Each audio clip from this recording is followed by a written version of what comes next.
Struggling to sleep?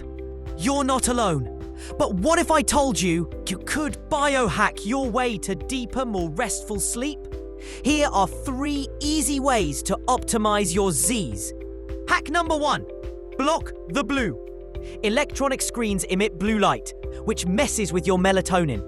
Grab a pair of blue light blocking glasses a few hours before bed. Your brain will thank you. Hack number 2. Keep it cool. Your body temperature naturally drops when you sleep. A slightly cooler room helps this process.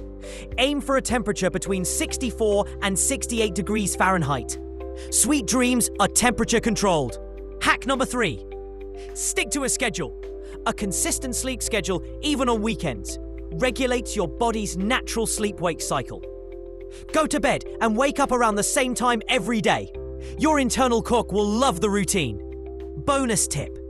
Consider a sleep tracker to understand your sleep patterns. Which hack will you try tonight? Let me know in the comments below. Like, share, and follow for more biohacking tips. Sleep smarter, not harder. See you in the next one.